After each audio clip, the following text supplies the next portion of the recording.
moments they will get off the plane. That is a beautiful shot, fellas. It really is.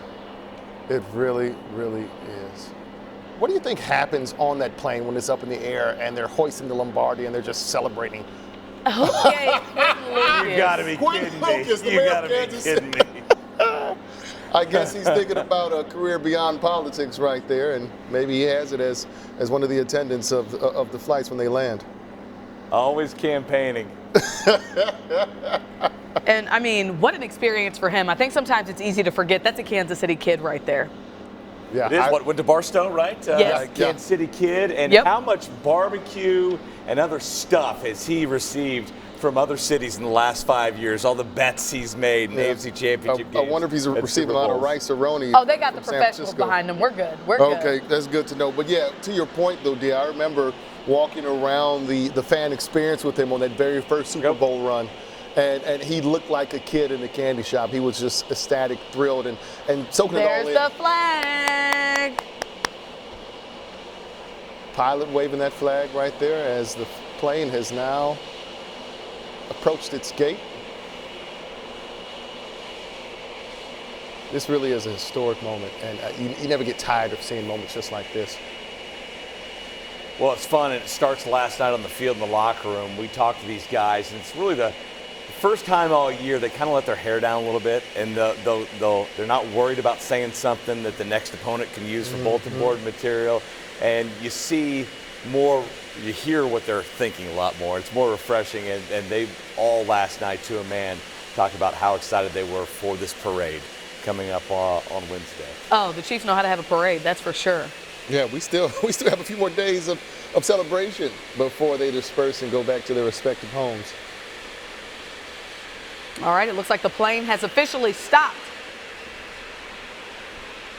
A good view there. And in a matter of moments, that door will open and they will depart world champions again. Watch the game 2 more times today. NFL Network keeps repeating it. They take a lot of the commercials and a lot of the pauses in play, and so it goes by really quick. It's so much fun, and you forget some of those big plays that happened that led to the biggest plays and all the highlights you see. And it's there are going to be so many of these instances in the game, both offensively, defensively, and special teams, that'll go down in Chiefs lore forever. The good news is the outcome is still the same no matter how many times you watch Every time, although the second, third time I watch it, I'm still there's butterflies in my stomach. There's some anxiety. Like I don't know. Even though you know how it's going to be the same ending. That's how nerve-wracking the game was. And the halftime show didn't disappoint a second or third time either. All right, the door is opening momentarily, folks. There we go. Woo! Oh, okay. We got to make sure we get the media crew out first so we can get the shot, right? Rob Alvarenga and his video crew and social media crew are top notch. I can't wait to see, because all these guys are mic'd up, right? I can't wait to see the NFL films and the Chiefs films. And there he is. He comes off so casually. Yeah. It sounded a little bit like he was losing his voice this morning at the press conference. Big Red got a little more loose this celebration than we've seen him in a while. Piled on top of Chris Jones. That was an epic video right there, an epic moment. Just like this is right here, greeted by Kansas City Mayor Quentin Lucas. 58, obviously a special number. Kathy Nelson off in the distance. Yeah, 58. And Spags. Make sure you look. Can't forget about Spags in the background there. Yeah, the first defensive coordinator or coordinator on any side of the ball to get 4 Super Bowl titles. Offensive coordinator coming off there. Yeah, very special, like you said, though. 58, Derek Thomas, a couple days ago, marked, 24, 25 years since his death. And his death was right around, it was during the playoffs, right? He was going to the airport playoff game, and certainly one of the most revered players in Chiefs history. One of the most dynamic, taken way too soon. And before this era, really the 90s era and those late 60s teams, that was the golden era of Chiefs football. Well, that's been replaced by this run here we've seen with Patrick Mahomes. And how special is this? I know, Dia, you spent a lot of time with the Hunt family for this to happen. This is the first Super Bowl without Norma Hunt. Yeah, of course, they wore the patch. They also had the honoree, a teacher from Kansas City Public Schools, who got the Super Bowl of a lifetime and got to experience that with her dad, also a Kansas City kid, right? So, so Brett much. Veach stepping off, the Chief General Manager. So much about this experience and this Super Bowl and becoming a dynasty really special for this team. Brett Veach, by the way, traded for McCole Hardman, brought Hardman back this year, traded a 6th-round pick, in a future draft for the guy that just won them the Super Bowl. And right, and who knew? Nobody knows. It's every year, man, there's always some unlikely hero in the Super Bowl. Team President Mark Donovan stepping off as well. Looks like Chris Jones there. Looks like, yeah, Killer Trav and Chris Jones right there. They move a little slower when they get off, don't they? It's off season now, so you can have some chips too. You got some junk food now. Well, when you talk to me, and these guys are so banged up. Last night in the press conference, you heard Chris Jones say, "I can't close my hand." Yeah. Right, my hand's pretty banged up. Otherwise, I'm good. This is very taxing. You got to remember, they also had the shortest off season last year of any franchise after winning the Lombardi last year against the Eagles. Justin Reed. So, Who knew he was a pillow guy? Takes his own pillow. Who knew? But you know, it's good to see them take this exhale, right? This is such a special moment for them. Oh, and it'll be a big exhale here for the next few days. Harrison Butker. All right, now Drew Tranquil. A sharp dresser. James Winchester, by the way, he and Travis Kelce have played in the most postseason games in Chiefs history. Yeah, they're two of the few still remaining from that first Super Bowl. About how many players are still on this roster that won that Super Bowl? So with 3 starters from Super Bowl 54, there were 3 starters on offense and defense that came back. You had Chris Jones, you had Travis Kelce, Patrick Mahomes. You, of course, have Harrison Butker and James Winchester as well. So technically 5 starters.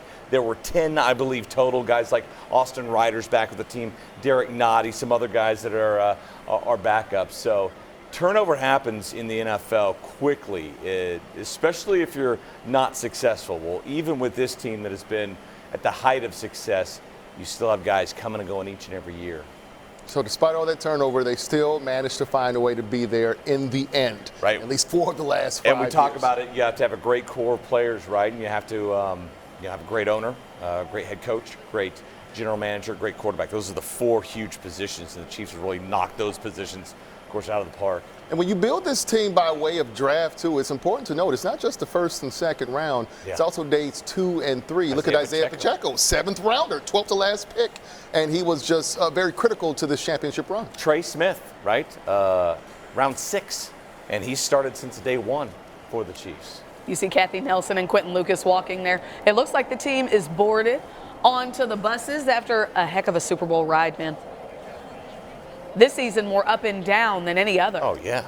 Yeah, I mean, going back to that last loss on Christmas Day, a lot of folks were questioning if this team could really stand through a playoff run.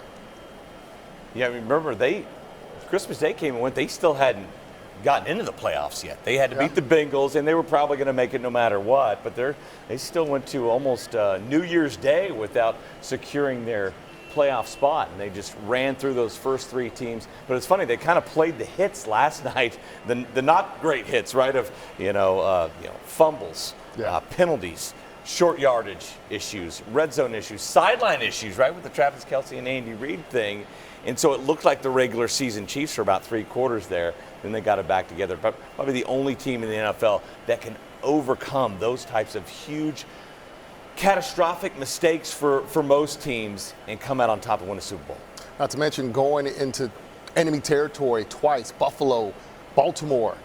And those fan bases are wild and loud, almost like Chiefs Kingdom. So to secure that victory in those environments, too, really speaks to this team. Chiefs have been underdogs in 5 of the last 6 playoff games, guys. And, of course, they've won them all. They've won 7 straight playoff games.